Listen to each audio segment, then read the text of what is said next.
우리나라에서 반려동물을 키우는 인구가 1,400만 명을 넘겼다고 합니다. 저 역시도 반려견 2마리와 함께 생활하고 있는데요. 이제는 반려동물은 단순한 애완용이 아닌 친구 혹은 가족과도 같은 존재가 됐죠. 그런데 여름 휴가철에 유기견이 가장 많이 발생하고 있다는 사실 알고 계셨습니까? 그래서 오늘 수의사이자 동물훈련사인 일명 수레이너로 불리는 분이죠. 설채연 수의사님과 함께 이야기 나눠보도록 하겠습니다. 안녕하세요. 네, 안녕하세요. 아유, 굉장히 미남이시네요. 아유, 감사합니다. 네. 저도 실물이 훨씬 대도서관님 감사합니다. 저는 뭐 헤어 메이크업 다 하고 와서. 네.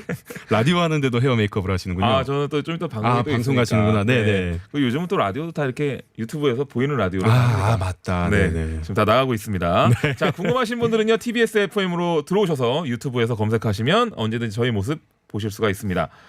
저도 이 꽃동도 틀레아 2마리를 키우거든요. 그 휴가철 유기동물 증가 뉴스가 이 정말로 화나는 소식이기도 합니다. 이게 왜 이렇게 못 키울 거를 데려다가 키우다가 이렇게 했나? 네네. 이 여름 휴가철에 유기동물이 얼마나 늘어나는 건가요? 우선은 작년 통계를 한번 봐야겠죠. 네. 작년 통계로 보면 뭐 1월달, 2월달에는 뭐 9,000마리, 8,000마리 정도 네. 유기가 되다가 7월, 8월, 9월은 이제 10,000마리가 넘어갑니다. 15,000. 딱 휴가철이네요. 네. 예. 한 1.5배에서 진짜 많게는 2배 정도. 여름에. 네. 이런 휴가철에 지금 유기동물이 증가하고 있는데 저는 이제 수의사로서도 되게 많이 체감을 하죠. 네. 가장 많은 게 지금은 제가 뭐 호텔링이나 이런 서비스를 하지 않지만 네. 동료 수의사나 이렇게 얘기를 해보면 맡겨놓고 안 찾아가는 경우도 정말 많습니다. 진짜요? 네, 정말 많습니다. 아니 그럼 그거 나중에 배상까지 해야 될 텐데 그 호텔비 막 이런 거. 네, 뭐 결국 그렇게 돼도 뭐 법적으로 해도 네. 수의사 입장에서 시간만 되게 끌게 되고 네. 또 이 친구들을 어떻게 하겠어요. 너무 불쌍하다. 네, 그냥 네. 이렇게 품어서 가끔 보면 이제 동물병원에 강아지가 돌아다니는 강아지가 엄청나게 많다. 예. 이런 경우에는 그 수의사 선생님들이 이제 거둔 경우들이 그렇게 해서 그런 경우구나 보통. 네, 엄청 많습니다. 자, 지금 듣고 계신 청취자 여러분들도요. 반려동물에 대해 궁금한 점이 있다면 저희 50원의 유료 문자 샵 0951 샵 0951이나 유튜브 TBS FM으로 들어오셔서 보내실 수가 있습니다. 많은 참여 부탁드리겠고요. 유튜브에서 월간 입양이라는 콘텐츠를 제작하시고 계신다면서요. 네네. 그 유기견 입양에도 힘쓰고 계시던데 네. 그 여름철에 유기견이 유독 늘어나는 게 체감이 되세요? 네, 많이 되죠. 네. 네. 이게 뭐 실제로 저도 이렇게 들어보면 특히 많이 되는 데가 어딘 줄 아세요? 어디예요? 이 휴양지. 휴양지에다가. 뭐 여수에서 실제로 여름만 되면 네. 유기견이 엄청나게 증가한다는 얘기도 있고요. 거기 휴양지가 있으니까. 네, 제주도도 그래요. 정말 이게 왜 그러는지 모르겠는데 왜 그럴까요? 네, 강아지를 제주도까지 데리고 가서 네. 무슨 이별 여행도 아니고 그러니까 굳이 거기다가 네. 왜 다시 놓고 오는지. 못 찾아오게 하려는 것도 있죠. 네. 내가 우리 동네에다 유기를 했을 때 네. 돌아다니다가 만나면 뭐 양심의 가책을 느끼게 되는지 뭐 네. 모르겠지만 정말 가서 멀리서 유기하고 오려고 하는 경우도 상당히 많은 것 같습니다. 네. 특히 서울 같은 경우에는 지금 뭐 CCTV가 많이 좀 발달이 돼 있으니까 네. 또 차로 갖다 버리면 걸린다거나 이럴 수도 있어서 네. 오히려 시골 이런 데 갖다 버리는 경우들도 많고요. 네. 진짜 안타깝네요. 여기 휴가철 외에도 유기견이 증가하는 시기가 또 있다고요? 네. 1, 2월 달입니다. 1, 2월 달은 왜요? 1, 2월 바로 전에 뭐가 있죠? 뭐 크리스마스라든지 네. 뭐 연말. 크리스마스 때 네. 선물로 줬다가 여자친구나 뭐 자녀들한테 선물로 줬다가 네. 그땐 조그마니까 귀엽죠. 네. 근데 어느 정도 이제 그때 한 2, 3개월인데 네. 그다음에 한 2, 3개월 지나고 나면 애가 더 커지죠. 커지고 개충기도 오고 막 응아도 막 여기저기 싸고. 네, 문쟁등도 보이고 하니까 그때 이제 버리게 되는 거죠. 그런 경우가 되게 많구나. 네. 야, 이게 진짜 우리 강아지들을 우리 단출한 꼬맹이한테 너무 고맙네요. 얘네들은 너무 착해가지고 얘네들 그리고 어디다 얘네들을 유기한다고 생각하면 저는 너무 끔찍하거든요. 얘네들은. 저도 진짜 끔찍하거든요. 약간 소시오패스 같아요. 네, 이 그러니까요. 갖다 버리는 사람들은.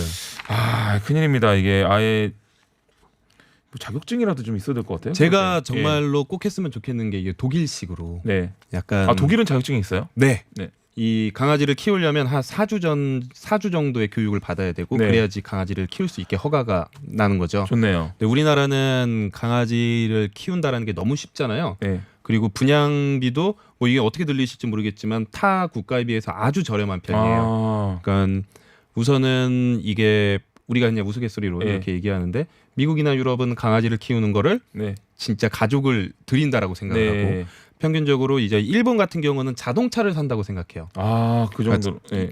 일본은 분양비가 한 1,000만 원. 아, 그래요? 네. 우리나라 곱하기 10 정도로 생각을 하면 됩니다. 강아지든 고양이든. 네. 엄청나네요. 엄청 예. 비싸요. 그러니까 예. 자동차를 살 때 정도의 고민과 이런 게 필요하고요. 아, 그래서 일본은 길고양이가 있어도 집에서 뭔가 키우는 강아지나 이런 게 별로 없구나. 네. 그리고 우리나라는 짱구네 그건 집은 뭘까요? 되게 부자네요, 그러면. 짱구 부자죠. 아, 짱구 흰둥이가 흰둥이 키우는 아주 네. 부자. 네.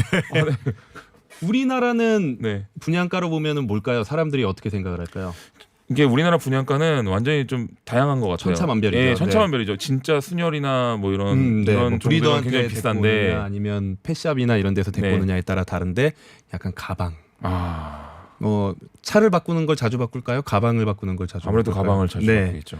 이런 예. 식으로 너무 이 쉽게 생각을 하다 보니 네, 버리는 것도 쉽게 생각을 하는 경우가 많다는 거죠. 그래서 맞아요. 대도서관님이 말씀하신 것처럼 네. 약간 자격증 이런 게 있었으면 좋겠다라는 네. 생각도 합니다. 아, 지금 이게 뭐 어떻게 들리실지 모르겠지만, 아, 무슨 뭐 개고양이 키우는데 뭐 교육까지 받아 막 이렇게 생각하실 수도 있지만, 오히려 이렇게 하는 게 네. 그 다음 문제를 안 일으켜서 또 안 키우시는 분들한테도 피해가 안 가게. 그렇죠. 할수 있는 네, 좋은 그게 되게 방법이네요. 중요한 겁니다. 예. 네. 맞습니다. 아, 이게 또 반려동물 유기하는 게 불법이잖아요. 네. 그 등록하는 칩도 이식했고 저도 네. 저희 강아지들한테 이식을 했는데 그 유기동물이 증가한다는 게 좀 이상해요. 이게 불법 유기하는 사람들 단속하는 게 그렇게 어렵습니까? 어렵죠. 네, 엄청 어려운 게 네. 이게 자꾸 이 제도만 가지고 유기견을 줄이려고 하는 것 자체가 사실 말이 안 되는 거예요. 아, 이거는 네, 네. 전체적인 시스템을 바꿔서 맞아요. 처음부터 바꿔줘야 되는데 사고가 나고 나서 못하게 하려고 맞아요. 하는 이미 모습을- 초상관 다 태우고 나서 네. 얘기하는 거네요. 네. 그러다 보니까 뭐 사실 지금 뭐 과태료도 있고요. 그리고 또 등록을 하지 않는 것 자체도 불법이에요. 네. 3개월 이상의 강아지한테 동물 등록을 하지 않는 것 자체도 불법인데 네. 누가 단속합니까? 아, 그러네. 뭐 주체도 없고. 네, 뭐 서울시나 뭐 국가에서 단속을 하려고 하지만 네. 단속한다고 해서 갑자기 가는 강아지 뭐 네. 등록했냐고 하면서 네. 뭐 이거 마이크로칩 있는지 네. 계속 센서를 대볼 수도 아, 없는 네. 노릇이고요. 그리고 뭐 이거는 단속 자체가 어려운 거죠. 맞아요, 그래서 맞아요. 요즘 많이 늘었어요. 서울시나 이런 곳에서 동물 등록을 많이 장려를 해서 많이 네. 늘었는데도 한 40%가 안 될 거예요. 네. 미국에는 강아지를 키울 때 주민세 같은 것도 내나 봐요.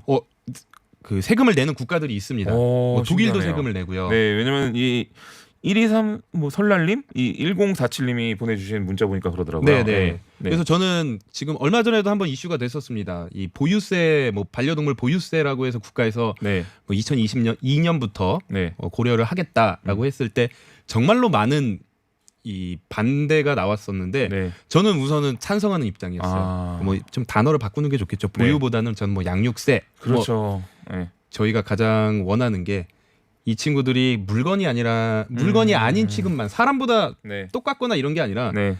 이 반려견이라는 게 물건이 아니었으면 좋겠다. 네, 그래서 지금 법적으로 약간 물건 완전 취급당하죠. 물건 취급당하죠. 그러다 보니까 이제 보유세가 아니라 양육세로 바꿨으면 좋겠다. 그리고 많은 분들이 뭐 양육세를 거두면 유기견이 더 늘어나지 않겠냐라고 네. 하는데 저는 지금 당장 약간의 부작용이 나타나도 그렇게 버릴 사람을 나중에 안 만드는 거죠. 그 돈이 아까우면 안 키울 거 아니에요. 네, 맞아요. 뭐 이렇게 제가 비유를 많이 하는데 자동차세가 10만 원이 올랐습니다. 네. 1년에 10만 원이 올랐어요. 네. 자동차를 버리시겠습니까? 저는 안 버리죠. 그렇죠. 네. 자동차보는 소중하게 생각을 해야지 강아지를 키워야 돼요. 아, 근데 만약에 세금을 내가 얘 때문에 네. 1년에 10만 원을 쓴다고 해서 그걸 얘를 그게 아까워서 버린다? 네. 그 사람들은 원래 키우면 안 됐던 사람인 맞아요. 거죠. 네. 아, 맞습니다. 진짜 그러네요. 이 사실 그 제가 아는 아이는 고양이를 키우는데 이렇게 병원비가 너무 많이 나와가지고 그런데도 불구하고 이제 울며 겨자 먹기로 너무 얘를 계속 보살펴야 되니까 네. 내더라고요. 그 비용도 아마 부담돼서 유기하는 사람들도 꽤 있을 것 같다는 생각도 들어요. 동물 비용 뭐 네. 사실 그런 통계는 없습니다. 네. 동물병원 비용 때문에 제가 뭐 수의사라서 그런 그 변호하는 건 아니지만 네, 그럼요. 약간 이제 저는 의아한 게 있어요. 네, 정말 사랑하고 내 가족이라면 만약에 내가 치료를 해주지 못한다면 옆에서 갈 때까지 기다려주지 버릴까? 아, 이건 핑계가 아닐까? 네, 무슨 맞아요. 고려장도 아니고. 네, 그러네요. 약간 이런 생각은 들어요. 네, 그래서 지금까지 정확하게 동물병원비 때문에 버려진다라고 통계가 잡힌 거는 없어요. 아, 네. 단 이제 언론이나 네. 많은 사람들이 그렇게 얘기를 하는 경우는 있죠. 동물병원비가 그렇군요. 비싸기 때문에 이런 보험 제도나 이런 거는 확실히 네. 좀 돼서 우리 키우시는 분들이 이거는 가장 기본적인 거라서 네. 좀 부담 없이 진료를 받을 수 있으면 좋겠다라는 생각은 저도 맞습니다. 정말 많이 하고 있습니다. 좋습니다. 유기동물을 저희가 이제 지나가다가 발견하는 경우가 있을 것 같아요. 네. 그런 발견했을 때는 어떻게 대처해야 되는지 좀 궁금해요. 사실 뭐 정확하게 네. 되어 있는 건 없지만 뭐 이렇게 찾아보면 이런 얘기들이 나와요. 뭐 동물 상태 확인 후 사진으로 남겨두기. 네. 그리고 가장 중요한 게 이제 위생 상태나 미용 상태 확인하고 방금 잃어버렸다라고 생각을 하면 네. 얘가 좀 30분에서 깨끗하고 네, 이러면 1시간 정도 기다려주는 게 있는데 이게 쉽지 않죠. 그렇죠. 어떻게 걔를 이렇게 계속 케어하면서 기다리겠어요. 네. 그리고 서울 안에서는 이거 얘가 뭐 목줄도 없이 돌아다니면 네. 와 이거를 내가 잡았을 때 얘가 공격적이면 또 어떡하고. 그렇죠. 또 강아지를 무서워하시는 분들도 있거든요. 네, 뒀는데 또 사고 나면 어떡하고. 그래서 되게 힘들어지는데 저도 그런 경험이 있었거든요. 네. 근데 저는 수의사니까 기다리다가 얘가 착하다는 걸 알고 네. 그 바디랭귀지 같은 걸 보다 보니까 얘는 물지 않겠다. 그래서 잡고 있다가 한 1시간 기다렸더니 안 와서 제가 이제 병원에 데리고 가서 칩을 해보니까 다행히 있었어요. 다행이네요. 동물 등록이 되어 있어서 네. 그날 바로 찾았습니다. 그분들께서 기뻐하셨죠? 완전 기뻐하셨죠. 다행이네요. 네. 네. 그래서 뭐 뭐 동물 등록이 꼭 유기견을 줄이는 것뿐만 아니라 네. 내 강아지가 혹시라도 우리 자동차 사고도 그렇잖아요. 10년 운전했을 때 사고 안 났다고 해서 그 뒤로 사고가 안 난다라고 그럼요. 보장할 수 없듯이 네. 동물 등록을 해놓으면 네. 혹시라도 불의의 사고에서 좀 구출을 할 수가 있죠. 그렇죠. 네. 그렇죠. 요즘 뭐 개물림 사고도 많고 해가지고 걱정이에요. 뭐 이게 로트와일러가 주인과 산책 중이던 소형견 스피츠를 막 물어 죽이고 막 네. 이런 사건이 요즘 났는데 네. 이거 어떻게 보셨나요? 이런 사건. 정말 답답하죠. 제가 네. 방송을 하는 이유도 네. 사람도 그렇고 반려견끼리도 그렇고 사고가 나지 않고 네. 우리가 조금 더 지금 과도기잖아요. 맞아요. 강아지 싫어하시는 분들은 엄청나게 싫어하시고 좋아하시는 분들은 엄청나게 좋아하면서 과도기라서 제가 방송을 하는 이유도 이런 좀 경각심을 키우고 관리에 대한 경각심을 키워서 이런 문제가 아예 없어지지는 않을 거예요. 같이 네. 사는 동안. 하지만 줄이도록 하는 건데 네. 이 문제는 정말 안타깝죠. 근데 이제 저는 이번 사건도 그렇고 예전에 사람을 무는 사건도 그렇고 네, 뭐 연예인 뭐 네. 유한견 사건도 있었고 이게 우리가 너무 쉬운 방법을 택하지 않았으면 좋겠어요. 너무 쉬운 방법이라고 한다면 네. 그냥 당장 안락사를 시켜버리자거나 아니면 모든 대형견들은 입마개를 씌워버린다거나 이런 거는 너무 쉬운 방법이잖아요. 네. 근데 저희가 가장 추구해야 되는 방향은 제가 생각하기에는 이 개를 물건으로 생각하지 않는 건데 우리가 쉬운 방법을 선택하는 순간부터 네. 걔는 물건보다 못한 존재가 돼버리는 경우들이 네. 있기 때문에 저는 자꾸 자동차랑 비유하게 되는데 네. 예전에 자동차가 가장 처음에 나왔을 때 국민들이 어떤 얘기를 했을까요? 전 세계적으로 이 자동차가 처음에 나왔을 때 무섭다고 했나요? 뭐 어떻게 자동차를 없애버리자고 했죠. 이게 자꾸 사고를 내기 네, 때문에 맞아요. 막 터지기도 하고 그랬다고 네, 하더라고요. 터지기도 하고 보행자를 치기도 하고 하다 보니까 자동차를 없애버리자고 했어요. 하지만 이게 어느 정도 자리를 잡으니까 네. 만약에 문제를 일으키면 누굴 처벌하나요? 이제 그 운전자. 네, 운전자죠. 네. 네, 이것도 똑같다라고 생각해요. 네. 강아지도 솔직히 다른 사람 못 물게 하는 거 네. 입마개를 씌운다거나 네. 우리 강아지가 공격적이면 입마개를 씌운다거나 목줄을 제대로 한다거나 목줄 중에서도 공격성을 보이는 개체라고 하더라도 보호자가 충분히 컨트롤할 수 있는 그런 도구들이 있어요. 네. 근데 그런 도구만 잘했어도 일어나지 않거든요. 너무 안일하게 했다. 네. 네. 그러면 이제 이런 문제를 일으키는 이 개들에 대해서 한두 번은 당장 막 쉽게 한두 명의 의견으로 안락사로 갈 것이 아니라 네. 이런 협의체도 있어야 되고 그리고 보호자를 강력하게 처벌해야죠. 네. 문제가 일어나면 네. 자동차의 운전자처럼 보호자를 강력하게 처벌을 해야 됩니다. 네. 이게 정말 이제 동물의 입장에서 정말 생각해 주시네요. 수의사님께서. 저는 이제 동물의 입장도 그런데 네. 우리가 동물에 대해서 쉬운 방법을 선택하는 순간 네. 우리의 인간의 이런 그런 따뜻한 마음이나 네. 그런 것도 더 이게 결국에는 인간에게 뻗칠 거라고 생각이 들어요. 맞아요. 네. 연쇄살인범들도 보면은 동물부터 죽이기 시작한다고 하더라고요. 네. 결국에 자기보다 약한 존재에 대해서 쉽게 얘기를 하고 쉽게 대하는 사람들이 나중에 사람에게 그게 오거든요. 맞아요. 그래서 뭐 미국이나 유럽 같은 경우에는 초등학교 때부터도 이 동물 생명 존중에 대해서 얘기를 하죠. 이게 결국에는 동물을 학대했던 사람들은 네. 사람까지 올 확률이 너무나도 높으니까. 그렇죠. 저희 요 근래 그 뿅플릭스에서 봤던 다큐멘터리가 생각나네요. 아, 네, 거기서 그랬거든요. 고양이를 더 이상 괴롭히지 마. 저도 그걸 봤습니다. 너무 재밌게 봤거든요. 네네네. 고양이를 막 학대하는 영상을 올리던 애가 나중에 찾아보니까 살인범이었던 거예요. 이건 연관성이 너무나도 많아요. 그래서 맞아요. 프로파일러 분들도 항상 얘기하는 게 네. 어린 시절 동물 학대했던 사람들이 되게 가능성이 높아진다라고 얘기를 하시죠. 맞습니다. 문자 보겠습니다. 정말 아무나 개나 고양이를 키우지 않았으면 좋겠어요. 네. 이것도 가족인데 어떻게 버리나요? 라는 문자도 있었고요. 개 주인들이 강력히 처벌받아야 됩니다. 그러니까 개가 사고가 났을 때. 네네. 자, 그리고 질문이 있다고 하시네요. 얼마 전에 키우던 고양이가 방광염에 걸려서 결석이 생겨서 수술을 하는데 500만 원이 나왔어요. 금액적인 부분이 너무 부담됩니다. 반려동물 보험 가입하는 게 효과가 있을까요? 라고 수의사님께 여쭤보네요. 네, 아마 이게 방광염 생기고 결석이 생기면 사실 뭐 입원이나 그 상태에 따라서 가격은 천차만별이 될 수 있는데 보험 효과 있습니다. 보험 효과가 있군요. 네, 아무래도 강아지들이 사람과 비슷하게 이제 나이가 먹으면 안 아픈 아이들이 없어요. 저도 보내받고 수의사를 하고 하다 보니까 안 아픈 아이들이 없고요.